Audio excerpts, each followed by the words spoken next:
నేను ఇంట్లో పాడవడానికి రెడీగా ఉన్న కొబ్బరి చిప్పలతో ప్యూర్ కోకోనట్ ఆయిల్ ఎలా తీసానో చూపిస్తాను రండి. కోకోనట్ ఆయిల్ మన డైలీ లైఫ్లో చాలా అవసరం. మెయిన్గా హెయిర్కి, స్కిన్కి మంచి మాయిశ్చరైజర్ లాగా పనిచేస్తుంది.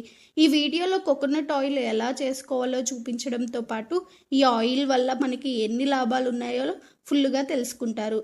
కాబట్టి ఈ వీడియో లాస్ట్ వరకు చూడండి. ఫస్ట్ కొబ్బరి చిప్పల నుండి కొబ్బరిని తీసుకొని అన్నీ పక్కకు పెట్టుకొని ఇలా చిన్న చిన్న ముక్కలుగా కట్ చేసుకున్నాను. ఈ కొబ్బరికాయలు అన్నీ మా ఇంట్లో గృహప్రవేశం, వ్రతంకి యూజ్ చేసిన కాయలు. ఒకటో రెండో ఉంటే ఓ చట్నీనో లేదా కొబ్బరి పులావో లాంటివి చేసుకుంటాం. కానీ ఇన్ని ఉండేసరికి నేను ఆయిల్ ప్రిపేర్ చేసుకుంటున్నా. నెక్స్ట్ వీటిని నీట్గా వాష్ చేసుకున్నా. ఎందుకంటే నేను వాటిని ఫ్రిడ్జ్లో పెట్టడం మర్చిపోయాను. ఒక నైట్ అంతా బయట ఉండడంతో లైట్గా జిగురు వచ్చాయి.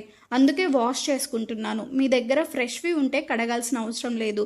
అన్నీ మంచిగా వాష్ చేసుకున్నాక ఒక పెద్ద మిక్సీ జార్ తీసుకొని అందులోకి ముక్కలు వేసుకొని కొన్ని వాటర్ పోసుకుంటూ మిక్సీ పట్టుకోండి.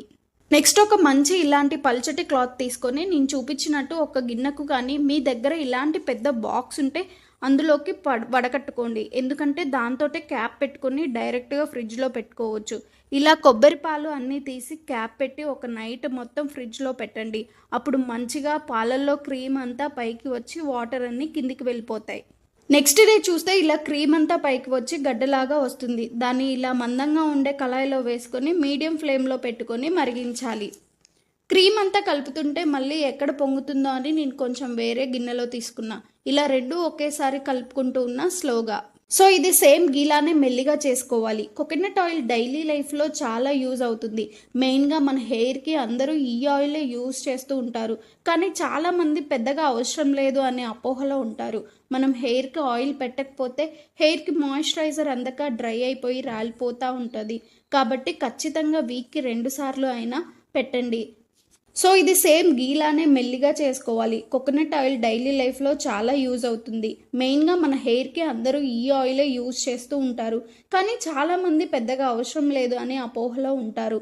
మనం హెయిర్కి ఆయిల్ పెట్టకపోతే హెయిర్కి మాయిశ్చరైజర్ అందక డ్రై అయిపోయి రాలిపోతూ ఉంటుంది. కాబట్టి ఖచ్చితంగా వీక్కి 2 సార్లు ఆయిల్ పెట్టుకొని తలస్నానం చేయడం అలవాటు చేసుకోండి. మీ హెయిర్కి ఉన్న 90% ప్రాబ్లమ్ సాల్వ్ అవుతాయి.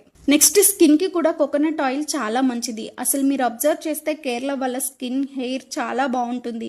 ఎందుకంటే వాళ్ళు స్కిన్కి, హెయిర్కి, తినడానికి అన్నిటికీ ఈ ఆయిల్ యూజ్ చేస్తూ ఉంటారు కాబట్టి. అలానే మీకు తెలుసా కోకోనట్ ఆయిల్లో యాంటీ బ్యాక్టీరియల్ ప్రాపర్టీస్ కూడా ఉన్నాయి అని ఒక స్టడీలో తెలిసింది. కాబట్టి ఎక్కడైనా దురద, దద్దుర్లు లాంటివి వస్తే కోకోనట్ ఆయిల్ రాయొచ్చు అని నిపుణులు చెప్తున్నారు. ఇక నెక్స్ట్ మన డైజెస్టివ్ సిస్టమ్కి కూడా ఈ ఆయిల్ చాలా మంచిది. పొద్దున్నే పరిగడుపున 1 టేబుల్ స్పూన్ కోకోనట్ ఆయిల్ తాగడం వల్ల ఫ్యాట్ లూజ్ అవ్వడంతో పాటు గట్ హెల్త్ కూడా ఇంప్రూవ్ అవుతుంది. అలానే ఈ ఆయిల్ స్కిన్కి రాసుకోవడం వల్ల సన్ నుంచి వచ్చే యూవీబీ రేస్ నుండి ప్రొటెక్షన్ ఇస్తుందని కొన్ని స్టడీస్లో ప్రూవ్ అయింది. దాంతోపాటు కోకోనట్ ఆయిల్ని ఆయిల్ పుల్లింగ్ అంటే ఆయిల్ని నోట్లో వేసుకొని ఒక 5 minutes పుక్కిలించడం వల్ల బాడీలో ఉన్న టాక్సిన్స్ మొత్తం బయటకు పుల్ చేసి బాడీని డీటాక్స్ చేస్తుంది. కాబట్టి కోకోనట్ ఆయిల్ని డైలీ బేసిస్లో యూజ్ చేయడం స్టార్ట్ చేయండి.